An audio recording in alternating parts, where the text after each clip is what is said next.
Vamos a estar esta mañana en el capítulo 23 de Éxodo. Y vamos a continuar con nuestras prédicas de Éxodo. Vamos a estudiar entonces hoy todo el capítulo 23. No lo voy a leer al inicio, sino que voy a ir leyendo las porciones conforme vayamos avanzando progresivamente a través del capítulo. Pero no sé qué les ha parecido el estudio de Éxodo que hemos tenido hasta este momento, particularmente con esta, por así decirlo, este segundo bloque del libro que tiene que ver con las leyes. Esta va a ser ya nuestra tercera semana estudiando las leyes, pero yo quiero decirles que yo personalmente lo he disfrutado. Yo he disfrutado estudiar las leyes, he disfrutado enseñar las leyes. Me parece que han venido a hacer un poco más robusto la comprensión que nosotros tenemos sobre Dios y cómo las leyes vienen a ser un reflejo del carácter de Dios. Incluso he podido ver, ¿verdad?, como hasta con ganas, hasta cierto momento de vivir bajo esta ley, en comparación con las leyes que tenemos en la actualidad, porque uno ve que hay sabiduría, uno ve que hay cuidado, uno ve que hay muchos elementos del carácter de Dios reflejado en ellas, y para mí ha sido lindo. Yo espero que esté siendo lindo para todos nosotros estar estudiando estas porciones. Esta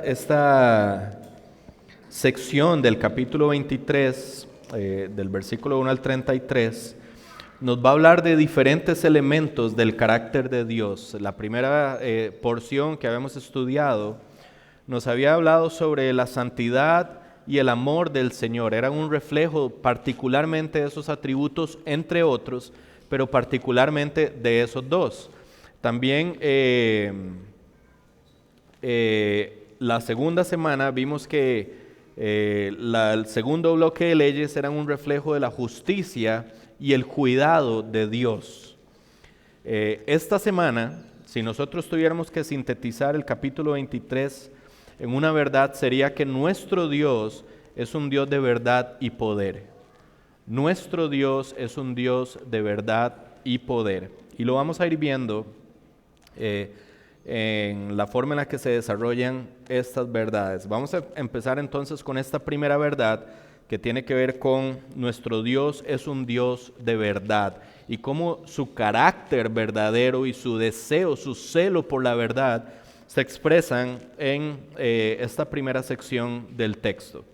Vean lo que dicen los versículos 1 al 3. Voy a hacer aquí un alto momento. ¿Quedan sillas en medio de ustedes disponibles? Una. Ok, si adelante quieren sentarse, aquí hay sillas disponibles. Si adelante, si los de atrás, perdón. Levanten la mano los que tengan una silla a la par, como para que la gente sepa más o menos por dónde hay una. Y pueden pasar y sentarse ahí a la par de ellos. Ale, aquí a la par de Axel o a la par de Doña Vera, ahí. Yo creo que estamos, sí. Bueno, dale, por aquello. Bien. Ok. Entonces, nada más como para repetir un poquito y volver a meternos en la idea de lo que el texto nos está enseñando, es esta verdad a través de estas leyes de que nuestro Dios es un Dios de verdad y un Dios de poder. Entonces vamos a comenzar estudiando la forma en la que podemos extraer del texto el carácter verdadero de Dios, su anhelo y su celo por la verdad. Vean lo que dicen los versículos del 1 al 3. Dice: no propagarás falso rumor, no te concertarás con el impío para ser testigo falso, no seguirás a la multitud para hacer el mal, ni testificarás en un pleito inclinándote a la multitud para pervertir la justicia. Tampoco serás parcial al pobre en su pleito. Toda esta primera sección de versículos nos va a poner en el contexto de juicios que un hombre tiene en contra de otro hombre como parte de la comunidad de Israel. Pero estos primeros versículos también están ligados al 9º mandamiento que nos había dado Dios en el Decálogo, que era no dar falso testimonio. Y evidentemente, como les digo, son leyes que reflejan el carácter de Dios. Y lo que Dios está promoviendo aquí, al que una persona no dé falso testimonio ni propagar un rumor falso, es que la mentira o el engaño nunca van a tener como resultado la justicia. Siempre que haya engaño y siempre que haya mentira, la justicia se va a ver comprometida de alguna u otra manera, y la injusticia es contrario al carácter de Dios. Entonces, en el versículo 1 se nos advierte en contra del chisme. El tema que se nos dice es no propagar un falso rumor.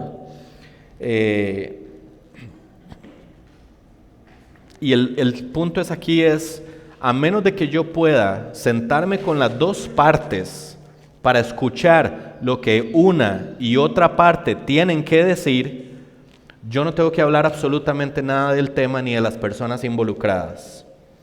¿Por qué? Porque, por ejemplo, si yo solo lo que escucho es una parte, yo estoy escuchando eso, una parte. ¿Okay? Yo no puedo hablar ni tomar como verdad si solamente estoy escuchando a una parte de los involucrados. Antes de que yo pueda llegar a la conclusión de que esto es verdad, yo tengo que escuchar a la otra parte involucrada. Y entonces, en el juicio se podía entender, a partir de los que tenían que llevar adelante el juicio, dónde estaba la verdad, quién tenía la verdad y cómo se debía de proceder en ese momento. Pero el punto aquí es que si una persona llega y me dice algo de un tercero, yo no tengo por qué ir a hablar de ese caso a ninguna otra persona. De hecho, yo ni siquiera tendría que escuchar eso. Yo debería detener a la persona y decirle, antes de que usted me hable sobre una persona que no está presente, yo te amo, te respeto, pero yo tengo un compromiso con Dios. Y es el de no escucharte, sino pedirte que por favor vayas a hablar con esa persona. Esa es la forma en la que se detiene el chisme en la iglesia. Es diciéndole, por ejemplo, yo me llevo maravillosamente con Nano. Nano es uno de mis mejores amigos. Lo conozco hace 12 años. ¿Okay? Pero eso no le da libertad a Nano ni a mí para que cuando estemos juntos hablemos de una tercera persona que no está presente. La libertad que tenemos nosotros en la fe para relacionarnos no está por encima de la instrucción del Señor, que nos dice que las cosas se hablan directamente con la persona involucrada. Entonces, en amor yo debería decirle a Nano, Nano, te amo, sos mi amigo y mi hermano en la fe y te respeto. Pero por el temor en el Señor y por el deseo que tengo de honrar al Señor, yo no puedo escuchar esto que me estás diciendo. Por favor, detente y ve a hablar con la persona involucrada. Y así es como se erradica el chisme de la iglesia. ¿Por qué? Porque si yo escucho lo de Nano, yo estoy escuchando solo una parte. Y lo que Nano me va a decir va a generar algo en mi corazón. Y si tiene que ver con otro miembro de la iglesia, imagínense lo que va a pasar en mi corazón. Yo voy a tener pensamientos posiblemente contrarios a esta persona sin haberle dado a esta persona la oportunidad de hablar. Y eso no es justo. Eso es contrario a la justicia de Dios. Ahora, no solo eso es importante, es que lamentablemente se rompe la unidad dentro de la comunidad de Dios. Se rompía la unidad en la comunidad de Israel y eso podría implicar también, siendo nosotros hoy la comunidad de Dios, que se rompa la unidad en la iglesia del Señor. Entonces es como Mateo 18, por ejemplo, nos ha prescrito que si tu hermano peca contra ti, ¿qué debes de hacer? Ve y repréndelo a solas. Esto es, no vaya a hablar con nadie más sobre ese pecado. Vaya y hable con la persona que pecó y arregle esa situación. Nadie más debería saber que eso ocurrió, a menos de que la persona se resista, y entonces Dios en Mateo 18 nos lleva por un proceso distinto, pero ese no es el caso. Lo que estamos hablando aquí es que no debiéramos ni siquiera de escuchar a una persona que nos viene a hablar de un hermano que no está presente.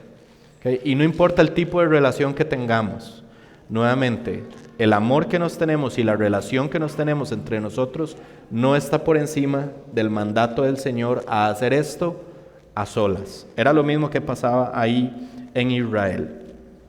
Adicionalmente hay dos advertencias en estos versículos. La primera es no defender en un juicio a una persona que nosotros sabemos que es culpable. ¿Okay?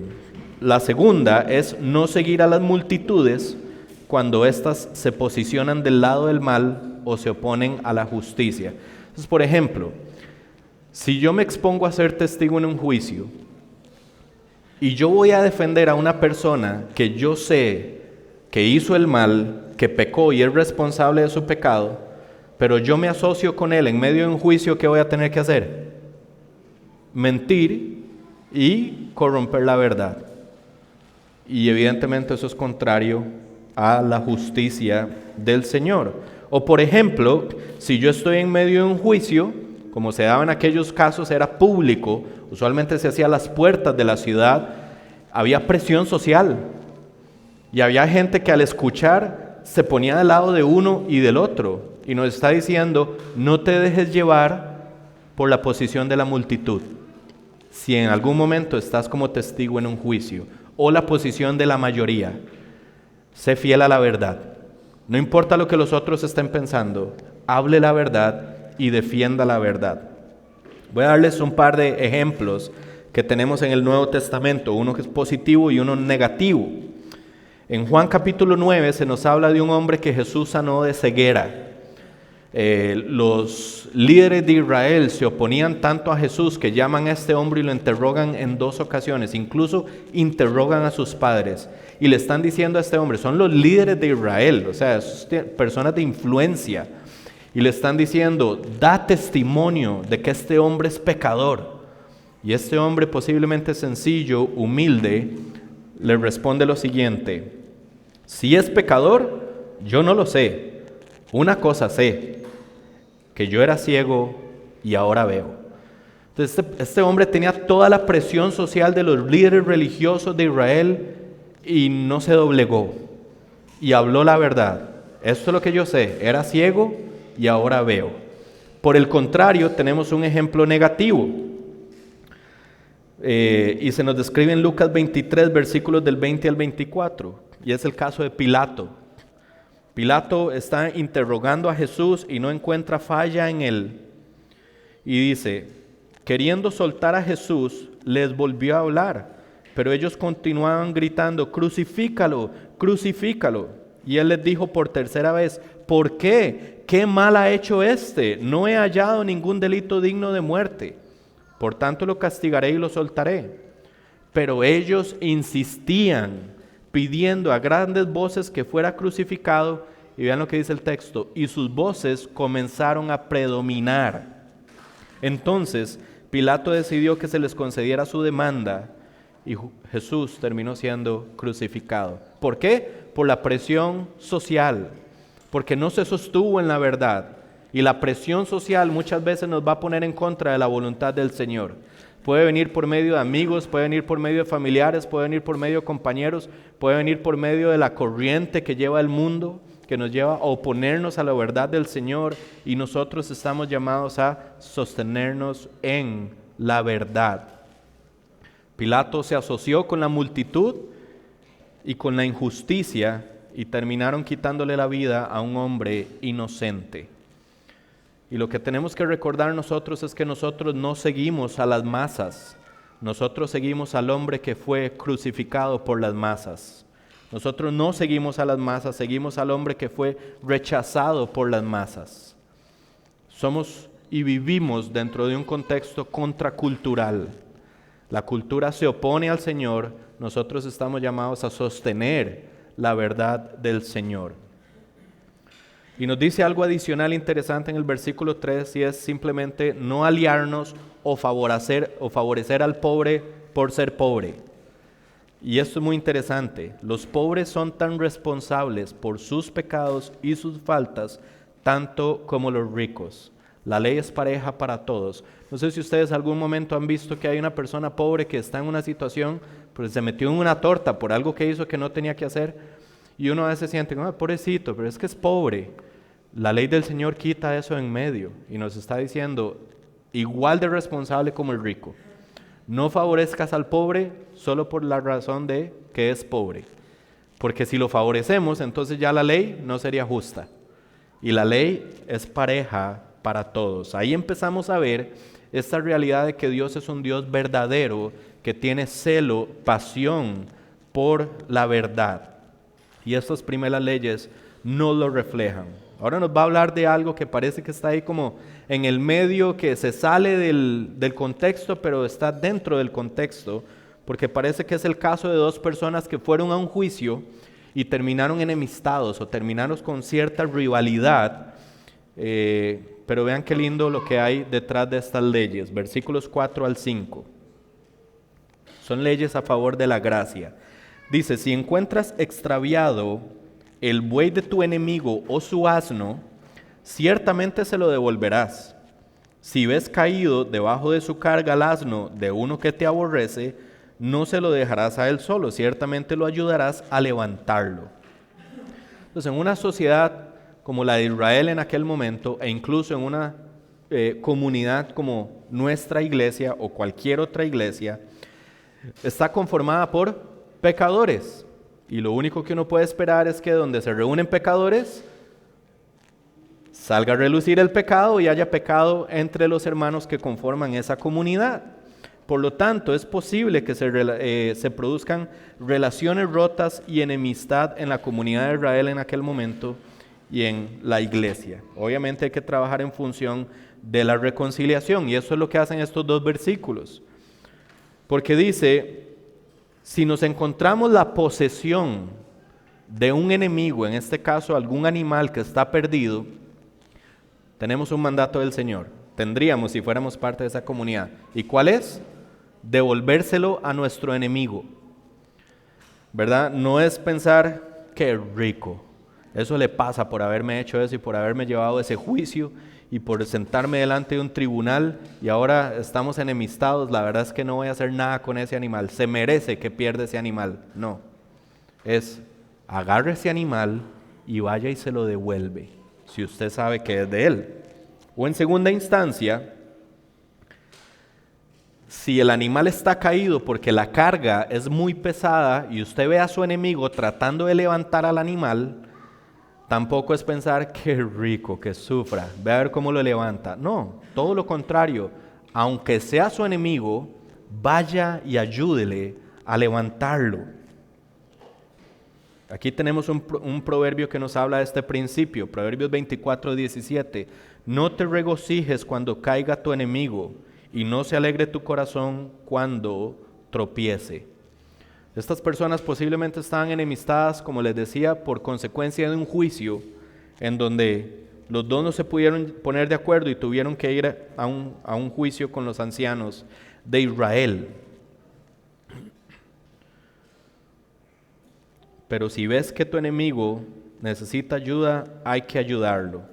Ahora, esto protege el corazón, en primera instancia, de la persona que ha sido ofendida en el juicio. Posiblemente la persona que está viendo a su enemigo le está diciendo que no se endurezca tu corazón contra otra persona que porta la imagen del Señor. Una forma de que no se endurezca nuestro corazón contra alguien que nos ha hecho daño es, si vemos que necesita ayuda, es ir a ayudar a esa persona. Entonces, esto protege el corazón de las personas que se han visto ofendidas. Pero en segunda instancia, y esto también es muy importante, es que promueve la reconciliación. Porque imagínense que a ustedes se les perdió una posesión que es muy valiosa, o ustedes están luchando por poder rescatar un animal que lleva la carga, poniéndonos en el contexto del pueblo de Israel en aquella época, y llega un enemigo a ayudarnos. ¿Cómo se sentirían ustedes? agradecidos, a pesar de que sea un enemigo. Bueno, ese paso de ir a ayudar es el primer paso hacia la reconciliación de la relación entre estas dos personas que se vio rota o que se sufrió una ruptura por consecuencia de un conflicto que tuvieron.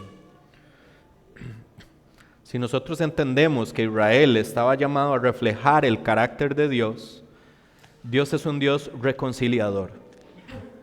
Y el ir a ayudar a un enemigo era una forma de promover la reconciliación dentro de la comunidad de Israel, tanto como lo es ayudar a una persona con la que tal vez se ha roto algún sentido de nuestra relación en la iglesia local. ¿Cómo sabemos que este es el carácter de Dios? Romanos 5:10 nos dice lo siguiente: porque si cuando éramos enemigos fuimos reconciliados con Dios por la muerte de su Hijo, mucho más habiendo sido reconciliados seremos salvos por su vida. ¿Qué éramos de Dios? Enemigos. ¿Qué hizo Dios con nosotros? Nos reconcilió con Él mismo. ¿Fuimos nosotros a buscar a Dios? No. Él vino a buscarnos a nosotros en medio de nuestra peor realidad y de nuestra peor condición. De tal manera que mientras formamos parte de la comunidad de Dios, estamos llamados a reflejar el carácter de Dios. Así que lo que nosotros deberíamos de hacer realmente es tomar la iniciativa para ayudar a nuestros enemigos en la peor condición en la que se encuentren, y que ese sea el primer paso para nuestra reconciliación con ellos, de tal manera que como comunidad reflejemos al mundo el carácter reconciliador del Señor. Entonces, vean qué lindo que en medio del contexto del juicio se nos llama a gracia y reconciliación entre las partes involucradas. Pero continúa en el contexto del juicio en los versículos 6 al 9, dice: ante una demanda judicial no le negarás la justicia al pobre. Asegúrate de que nunca acuses a nadie falsamente de algún mal. Jamás condenes a muerte a una persona inocente o intachable, porque yo nunca declaro inocente al culpable. No aceptes sobornos, porque el soborno te lleva a hacerte de la vista gorda en aquello que ves con claridad. El soborno mueve incluso a una persona justa a tergiversar la verdad. No oprimas a los extranjeros. Tú sabes lo que es ser extranjero, porque tú también fuiste extranjero en la tierra de Egipto. Entonces, vean que el versículo 6 dice: no le negarás la justicia al pobre. En el versículo 3 nos había dicho: no tomarás parcialidad en favor del pobre. Pero eso no quiere decir que lo vamos a tratar de manera injusta tampoco, no. El pobre requiere, necesita y se le debe dar la misma justicia que a un rico. Ahora, vemos esto en el contexto de nosotros, en la actualidad, en la forma en la que se aplican las leyes hoy en los países donde nacimos. Aquí hay venezolanos, cubanos, estadounidenses, nicaragüenses, costarricenses, colombianos, y esto no se ve. Pero la ley del Señor nos está diciendo es pareja para todos. El rico y el pobre merecen el mismo trato en términos de justicia. Levítico 19:15 dice: no tuerzas la justicia en asuntos legales al favorecer al pobre, ni al ser parcial con el rico y poderoso. Siempre juzga con imparcialidad a las personas. Tampoco se debe aceptar sobornos. Un soborno sí o sí va a comprometer la justicia. Sí o sí va a comprometer la justicia. Deuteronomio 10:17 también nos dice: pues el Señor tu Dios es Dios de dioses y Señor de señores. Él es el gran Dios, poderoso e imponente, que no muestra parcialidad ni acepta sobornos. De tal manera que aceptar un soborno es contrario al carácter de Dios. Y nuevamente el pueblo está llamado a vivir de una manera que refleje el carácter de Dios. El soborno nunca debe de ser parte del corazón del creyente.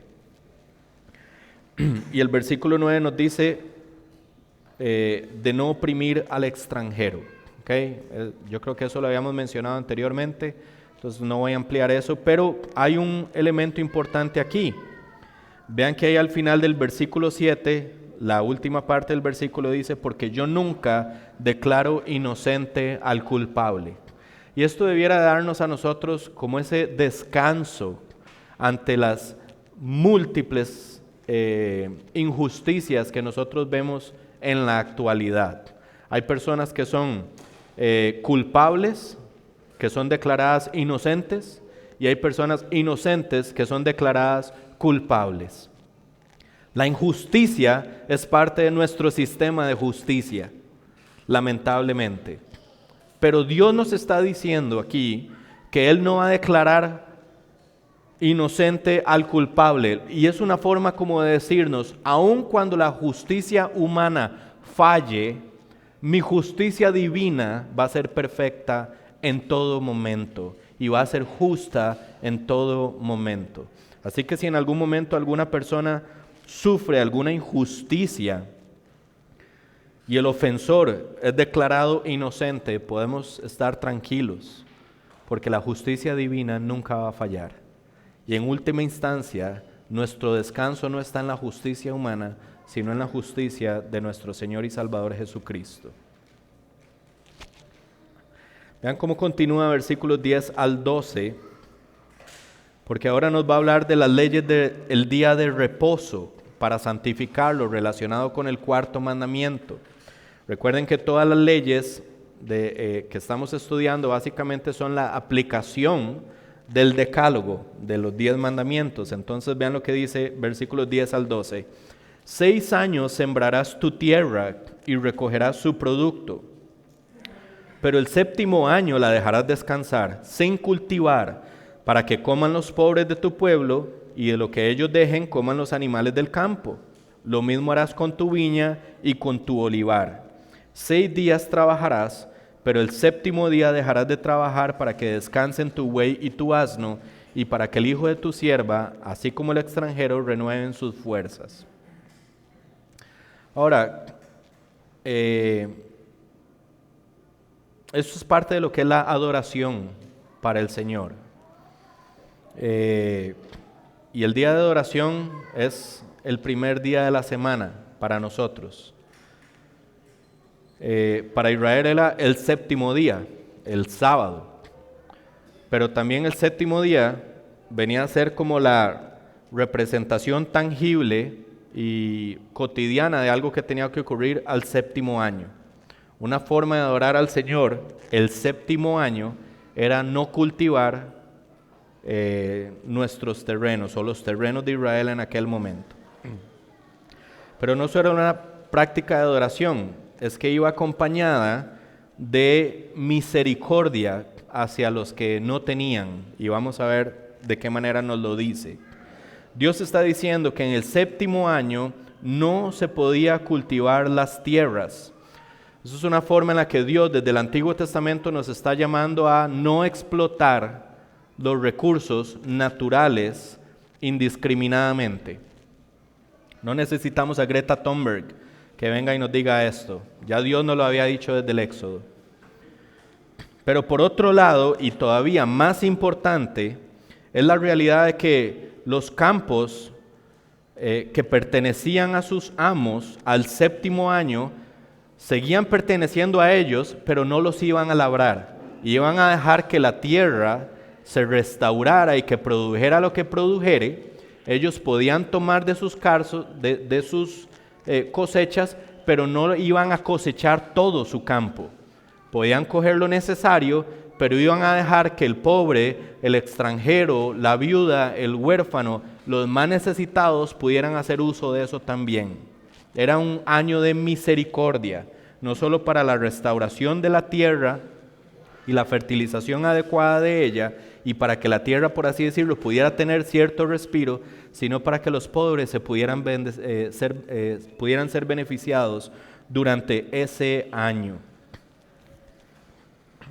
Y también hasta los animales, porque dice, lo que sobre de lo que la gente no se comió, van a llegar los animales y se los van a comer. O sea, que si usted es dueño, al 7º año, usted no solo no puede cultivar, sino que tampoco puede echar a nadie de su tierra si usted lo ve cosechando de lo que usted tiene, de lo que usted posee. Entonces es un año de descanso, pero también es una forma de extender misericordia.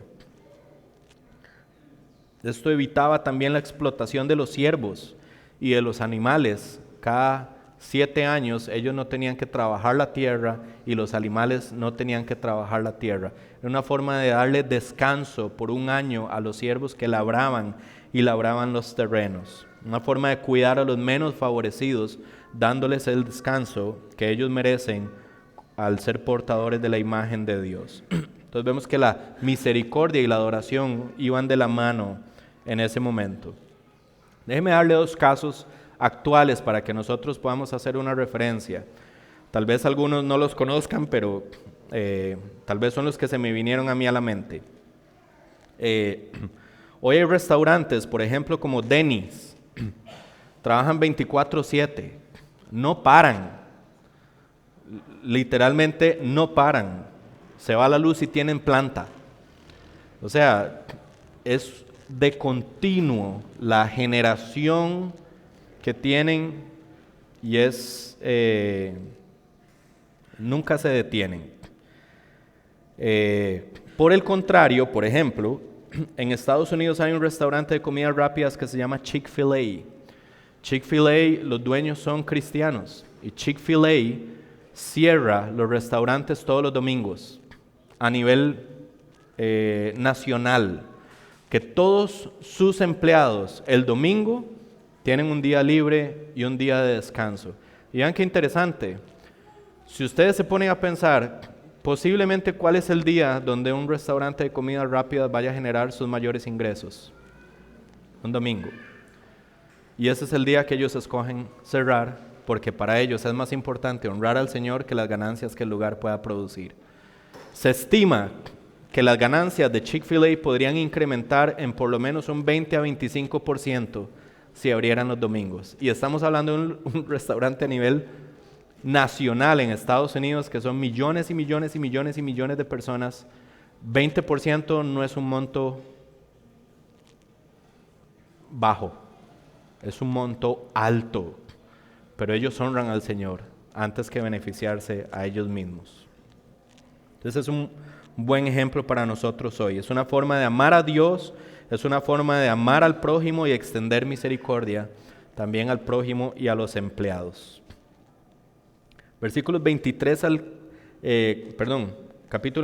versículos 14 al 19, nos va a hablar un poquito más de las fiestas, una forma de adoración. Dice, 3 veces al año me celebrarán fiesta, guardarás la fiesta de los panes sin levadura. 7 días comerás pan sin levadura, como yo te mandé en el tiempo señalado del mes de Abib, pues en él saliste de Egipto, y nadie se presentará ante mí con las manos vacías. También guardarás la fiesta de la siega de los primeros frutos de tus labores, de lo que siembres en el campo, y la fiesta de la cosecha al fin del año, cuando recojas del campo el fruto de tu trabajo. 3 veces al año se presentarán todos tus varones delante del Señor Dios. No ofrecerás la sangre de mi sacrificio con pan leudado, ni la grasa de mi fiesta quedará hasta la mañana. Traerás lo mejor de las primicias de tu tierra a la casa del Señor tu Dios. No cocerás el cabrito en la leche de su madre. Hay ciertas instrucciones relacionadas a las fiestas que para nosotros puede ser extraño porque no las celebramos, pero había un propósito detrás de estas fiestas. Eran fiestas anuales. La fiesta de los panes sin levadura, la fiesta de la siega de los primeros frutos y la fiesta de la cosecha al fin de año. Y no sé si ustedes se acuerdan, pero cuando Moisés habla con el faraón, Moisés le dice, déjanos salir para festejarle una fiesta a nuestro Dios en el desierto. Eso es lo que dice Éxodo 5:1. Después Moisés y Aarón fueron y dijeron a faraón, así dice el Señor, Dios de Israel, deja ir a mi pueblo para que me celebre una fiesta en el desierto. Y después de ser liberados con poder y milagros de parte del Señor y prodigios, entonces Dios les dice, vamos a celebrar las fiestas. Son 3 anuales.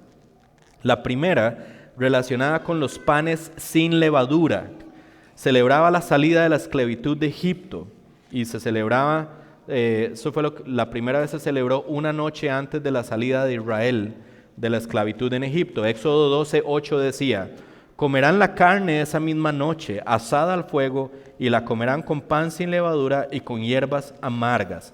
Entonces Dios lo que está estableciendo con esta fiesta es un recordatorio anual para la comunidad de Israel. Por medio de la fiesta, entonces ellos iban a poder recordar la salida de Egipto. Iban a recordar que antes eran esclavos y que ahora eran libres. Ahora, imagínense que esto se celebra anualmente. Quiere decir que una primera generación que realmente vivió la liberación. Pero las generaciones que venían, ellos lo único que iban a escuchar era la historia de sus padres. No habían vivido ni tenían que vivir la liberación porque ya eran libres. Bueno, ¿cómo iba a asegurarse el pueblo de recordarle a estas siguientes generaciones quiénes éramos y quiénes somos hoy? ¿De dónde nos sacó el Señor y dónde estamos nosotros hoy? Por medio de esta celebración anual. Eso se le tenía que transmitir de generación en generación en generación. La gracia, la misericordia, el trato amoroso de Dios con Israel al haberlos traído desde una tierra lejana, donde eran presos, a una tierra que iban a establecerse ellos, que se iba a convertir en su tierra y que además iban a ser libres en esa tierra. La segunda fiesta tiene que ver con la siega de los primeros frutos, y esto se practicaba, como dice primeros frutos, es los primeros frutos de la cosecha. Ustedes saben que los agricultores siembran y no todo da fruto de inmediato, hay que esperar a esos primeros frutos. Bueno, esos primeros frutos ellos los recogían y los llevaban como ofrenda al Señor. Por eso dice, nadie se presentará delante de mí con las manos vacías. Y esto es muy importante, porque son mis primeros frutos. Usualmente en el corazón del ser humano, cuando vienen los primeros frutos que hay, esto es para mí, porque yo lo trabajé, porque yo lo adquirí, porque yo me lo merezco. Pero esta era una forma de decirle, Señor, aquí está lo primero, porque realmente tú eres el que me lo ha provisto. Y es mi forma de decirte, Señor, aquí está lo primero y lo mejor, porque como tú eres el Dios proveedor, yo sé que yo te entrego esto, pero vos vas a seguir proveyendo durante el resto de la cosecha del año. Es una forma de reconocer a Dios como proveedor. Y una buena forma de administrar los recursos es justamente darle la prioridad al Señor. Son pasajes que mucha gente se agarra a ellos para explotar a las iglesias y pedirles plata y decirles que tienen que dar porque las primicias aquí, ustedes saben que se han cometido demasiados abusos con respecto a esto, pero el principio aplica. ¿Okay? Que se hayan cometido abusos no quiere decir que no sea un buen principio. Lo primero que te da el Señor, tráeselo a Él. Esto no quiere decir que tienen que traérselo todo a la iglesia, no. Hay muchas formas, hay caridad, hay misioneros, hay hasta no creyentes que tienen ciertas necesidades, ¿verdad? Eso es simplemente decir, Señor, ¿dónde hay necesidad? Primero vamos a priorizar la iglesia, evidentemente, porque la iglesia requiere cumplir con ciertos compromisos financieros, pero no quiere decir que el 100% tiene que darse a la iglesia. Cada uno, el Señor lo puede mover desde su corazón a dar en lugares distintos. El punto que quiero resaltar es el principio de que Dios es tu proveedor. Y como proveedor, entonces yo le confío lo mejor de lo que tengo a Él y que Él disponga. ¿Por qué? Porque yo sé que Él me va a seguir proveyendo en el resto del año. Vean qué interesante que esa es la cosecha de los primeros frutos. Esa es la segunda fiesta. Pero también nos habla de la cosecha de los últimos frutos. Esa es la tercera fiesta, que también se conoce como la fiesta de los tabernáculos. Vea cómo lo explica, lo amplía Levítico 23, versículos 39 al 43, dice: el día 15 del mes séptimo, cuando hayan recogido el fruto de la tierra, celebrarán la fiesta del Señor por 7 días, con reposo en el primer día y reposo en el octavo día. El primer día tomarán para ustedes frutos de los árboles hermosos, hojas de palmera y ramas de árboles frondosos, sauces de río, y se alegrarán delante del Señor su Dios por 7 días. Así celebrarán como fiesta al Señor por 7 días en el año. Será estatuto perpetuo para todas sus generaciones. La celebrarán en el mes séptimo. Habitarán en tabernáculos por 7 días, y todo nativo de Israel vivirá en los tabernáculos, para que sus generaciones sepan que yo hice habitar en tabernáculos a los hijos de Israel cuando los saqué de la tierra de Egipto.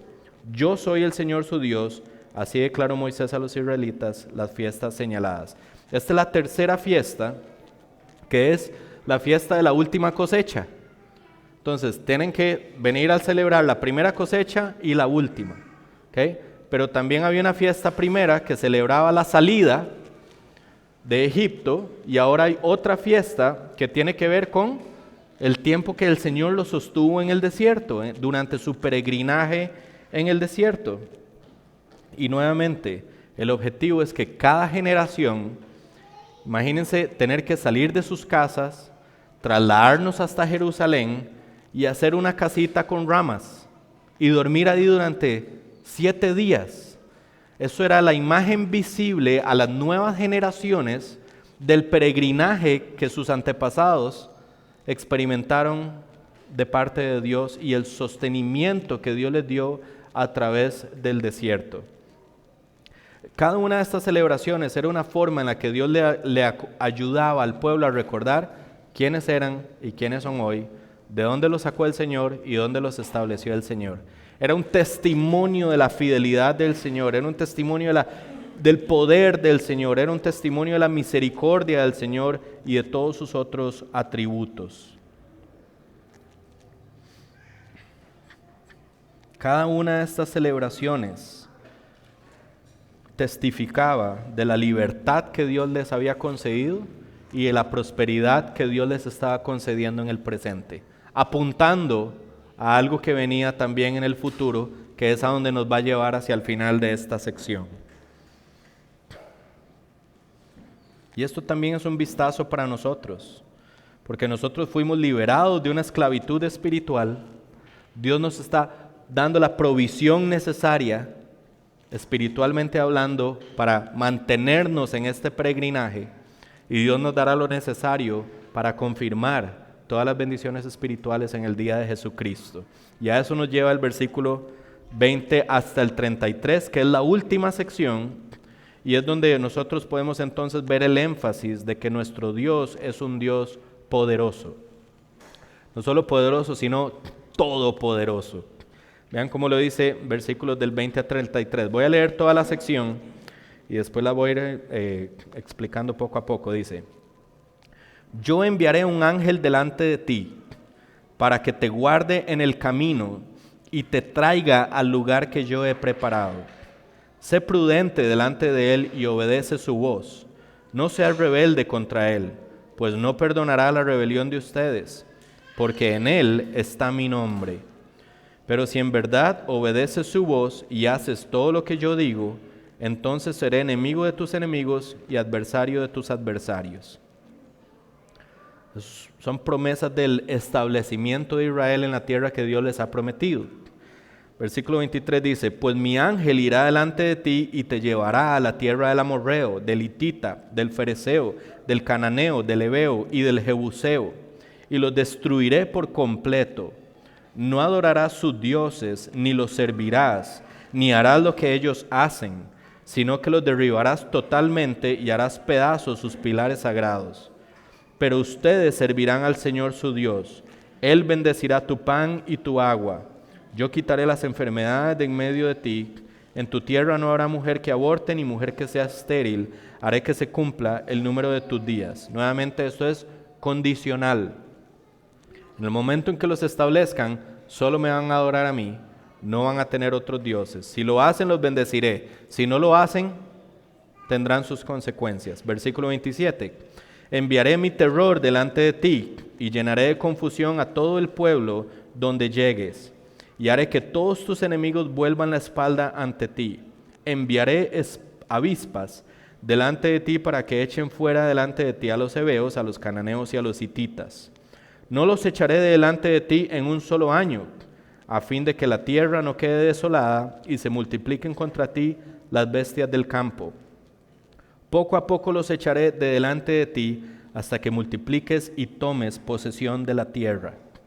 Fijaré tus límites desde el mar Rojo hasta el mar de los Filisteos y desde el desierto hasta el río Éufrates, porque en tus manos entregaré a los habitantes de esa tierra y tú los echarás de delante de ti. No harás pacto con ellos ni con sus dioses. Ellos no habitarán en tu tierra, no sea que te hagan pecar contra mí, porque si sirves a sus dioses, ciertamente esto será tropezadero para ti. Entonces, si entendemos Éxodo, ¿verdad? Dios los libera de la esclavitud en Egipto, los trae al monte Sinaí y se les revela con un montón de señales cósmicas que ocurren ahí en la cumbre del monte Sinaí para que ellos puedan ver por lo menos un destello de la gloria del Señor, y después les dice, esta es un reflejo de mi carácter, y les da la ley. Entonces los libera, los sustenta por medio de la ley, pero aquí les está diciendo, yo les voy a llevar a la tierra prometida. Yo voy a terminar lo que les prometí antes de sacarlos de Israel. Pero como todo pacto, hay bendiciones al cumplirlos y consecuencias al romperlos. Entonces en los versículos 20 al 22, Dios les está diciendo, yo voy a enviar un ángel delante de ti para que los acompañe durante todo el proceso de peregrinación y los establezca en la tierra que yo les he prometido. Es muy interesante, porque en más de 10 ocasiones en esta sección del versículo 20 al 33 se nos dice que el que va a hacer todo esto es Dios, no nosotros, no Israel, sino Dios. Él es el que tiene la iniciativa, Él es el que sabe cómo hacerlo, Él es el que tiene el poder para hacerlo. No es Israel, es Dios. Entonces eso es bien interesante considerarlo. Lo único que tiene que hacer Israel es obedecer, pero no para ganar el favor de Dios, sino como resultado del favor que Dios ya les ha concedido. Versículos 23 al 26 se nos dice que lo que está en juego en la obediencia del Señor es la conquista de la tierra de Canaán, pero no solo la conquista, sino la permanencia de Israel en la tierra de Canaán. Este ángel haría el trabajo de cuidarlos, pero no solo eso, sino de destruir a los pueblos cananeos. Entonces, tanto la liberación de la esclavitud de Egipto como el establecimiento en la tierra prometida es conforme al poder del Señor y de su obra en favor de Israel como nación. Y tenemos que entenderlo de esta manera. Israel no hubiera podido salir de la esclavitud en sus propias fuerzas.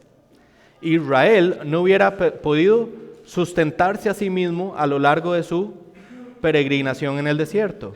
Pero Israel tampoco pudiera haber adquirido la tierra prometida en posesión en sus propias fuerzas.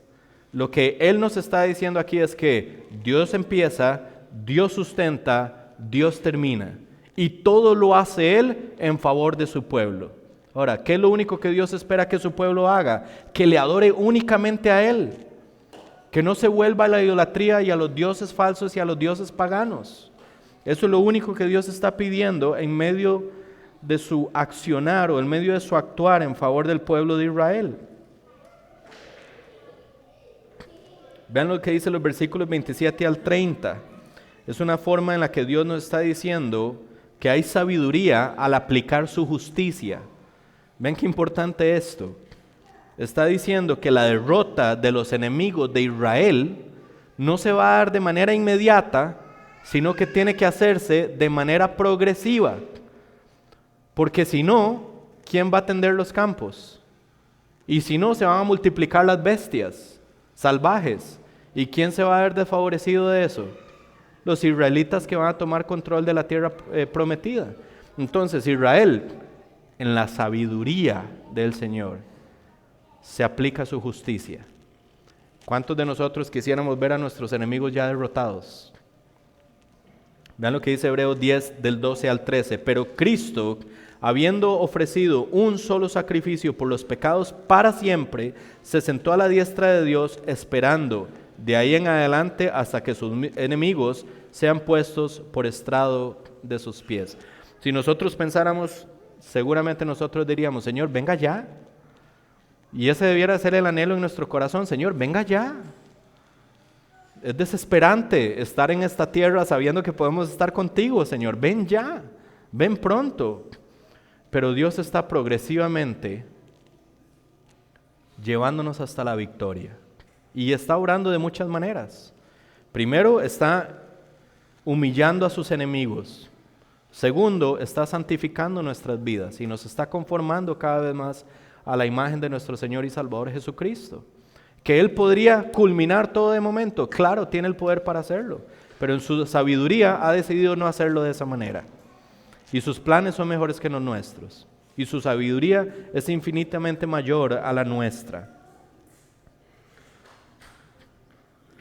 Hay cuidado en el pueblo al no derrotar a los enemigos de manera inmediata, y hay cuidado hacia el pueblo al ejercitar su justicia de manera progresiva hasta llegar a la victoria final. Y vean lo que dicen los versículos 31-33, porque les está afirmando hasta dónde va a llegar la extensión del territorio que Él les va a dar. Ahora no podría decir, bueno, esto fue lo que prometió, pero ¿realmente lo cumplió? Si avanzamos algunos siglos, llegamos a Primera de Reyes, capítulo 4, versículo 21, donde se dio el gobierno más extenso, más rico de Israel como nación. Dice, Salomón gobernaba todos los reinos, desde el río hasta la tierra de los filisteos y hasta la frontera de Egipto. Entonces, lo que Dios les está diciendo en los versículos 31 al 33 es, yo les voy a dar toda esta tierra. Primera de Reyes nos dice, esto era lo que gobernaba Salomón, o sea que efectivamente Dios se las dio. Vemos en el relato de Reyes entonces que Dios cumple su promesa, pero también hay advertencias. Dentro del decálogo se nos había dicho, no te harás ningún Dios, no tendrás Dios, ni te harás imagen, primero y segundo mandamiento. Y conforme Él aplica las diferentes leyes a diferentes contextos de la vida cotidiana de Israel como nación, ¿cuál es el mandamiento que sale a relucir una y otra vez, una y otra vez, una y otra vez? No te harás dioses, ni tendrás dioses delante de ti. Porque Dios sabe cuál es la predisposición del corazón. Y la vez pasada yo les decía, Calvino mismo dijo que el corazón es una fábrica de ídolos. Nosotros de manera continua estamos creando ídolos en nuestros corazones. Dios nos dice, no lo hagan porque van a comprometer la tierra prometida, pero al mismo tiempo van a comprometer sus propias vidas.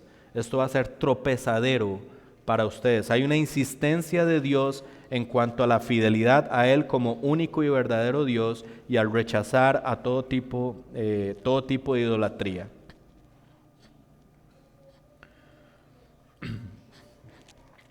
Pero quiero concluir con esto. Dios es un Dios de verdad y de poder. Ese es nuestro Dios. Y vemos que lo que está viviendo Israel en esos momentos, en medio de que se les está dando la ley, es la experiencia de la fidelidad de Dios en cuanto a su obra redentora. La redención empezó cuando los sacó de Egipto al costo de la sangre de unos cabritos. La sangre de los cabritos pagó por la vida de los primogénitos. E Israel sale. Aquí siguen viendo la fidelidad de Dios en la redención. Los está sustentando por medio de la ley, pero también les dice, allá los voy a llevar. Allá es donde van a disfrutar la verdadera redención terrenal, porque no es dejándolos en el desierto, sino estableciéndolos en la tierra prometida. Y esto es lo que nos dice 1 Corintios 10:11. Esas cosas les sucedieron a ellos como ejemplo para nosotros. Se pusieron por escrito para que nos sirvieran de advertencia a los que vivimos en el fin de los tiempos. O sea, que todo lo que Israel vivió se puso por escrito para que fuera de instrucción para nosotros en el presente.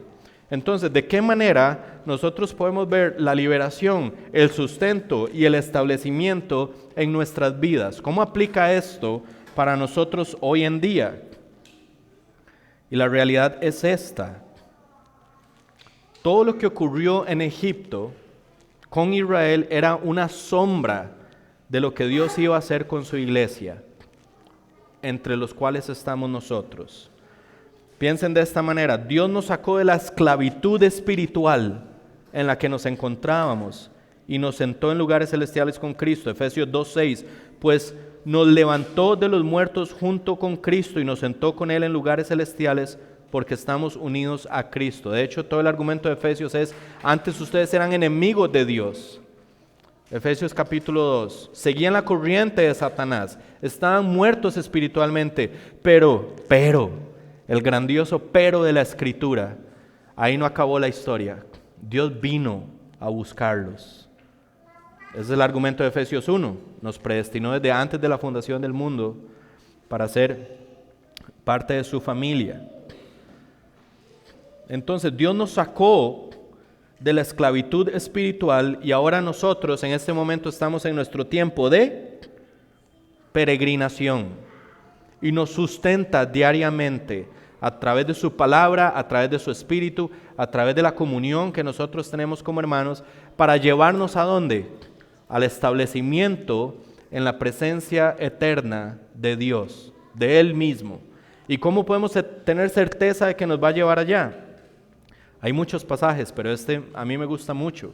Filipenses 1:6. Y me gusta mucho por el convencimiento que tiene Pablo. Pablo empieza y dice, y estoy seguro, no tengo ninguna duda. Es que no hay razón para dudar. Estoy seguro, quien comenzó la buena obra en ustedes, la continuará hasta que quede completamente terminada en el día de Cristo, cuando Jesús vuelva.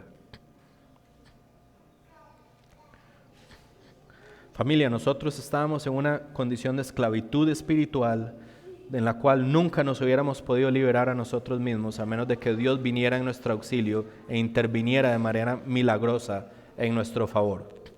Nosotros estamos en un peregrinaje que si dependiera de nosotros mantener la fe y preservarla hasta el final, no lo lograríamos, sino que Él intercede como sumo sacerdote delante de la diestra del Padre, porque vive para interceder por nosotros, de tal manera que Él nos sostiene durante nuestro peregrinaje. Y nosotros no tendríamos la capacidad de establecernos en una eternidad con Dios, sino que Él nos establecerá en una eternidad en su presencia. Todo lo que Dios hizo con Israel en términos terrenales viene a ser una sombra de lo que Dios está haciendo con nosotros en términos espirituales. Y si nosotros volvemos a ver atrás y vemos que Dios verdaderamente estableció a Israel en la tierra prometida, eso nos sirve a usted y a mí de esperanza y de seguridad para decir, si lo hizo con Israel, eso fue escrito para nosotros para garantizarnos que también lo hará en términos espirituales y corporales en nosotros, cuando recibamos cuerpos glorificados y entremos a la Nueva Jerusalén y nos deleitemos con Él por la eternidad. Nuestro Dios, familia, es un Dios de verdad y poder. Seamos una congregación que refleja su carácter, pero que confía en Él para llevarnos desde el principio hasta el final. Porque Dios es fiel y hará lo que ha prometido en nuestro favor y para la gloria de su nombre. Señor Jesús, te damos las gracias por darnos la oportunidad de avanzar un capítulo más en Éxodo, tal vez leyes que para nosotros podrían ser lejanas, pero se vuelven cercanas a nosotros cuando entendemos que tu carácter está reflejado en ellas. Se vuelven cercanas a nosotros cuando entendemos que ese mismo Dios es el Dios de nosotros hoy, porque no hay cambio ni sombra de variación en ti. Eres el mismo de ayer, hoy y siempre. Y aunque no estamos bajo la ley, tú sigues siendo ese mismo Dios porque tu carácter no cambia. Y es por tu carácter que nosotros podemos tener una esperanza firme y segura, porque sabemos que nuestras almas descansan a ti y el futuro de nuestras almas dependen de ti. Y como nos has mostrado ahorita, nos has mostrado que eres un Dios de verdad y un Dios de poder. Y nuestra fe descansa en que el testimonio que tenemos en la Biblia es verdadero. Y la realidad de nuestra eternidad descansa en tu poder de culminar lo que has empezado en nuestras vidas y de llevar adelante tus propósitos desde antes de la fundación del mundo. Señor, te alabamos. Has sido bueno con nosotros, nos has salvado, nos sostienes y nos establecerás en tu presencia por la eternidad, Señor. No permita, Señor, que estas realidades espirituales se vean comprometidas por las realidades terrenales que todos tenemos que enfrentar. Permítenos, Señor, caminar como caminaba Moisés, viendo al invisible, aunque lo único que veía era desierto. Moisés caminaba como viendo al invisible, y así es como queremos caminar nosotros, Señor, con nuestra mirada fija en ti, autor y consumador de nuestra fe.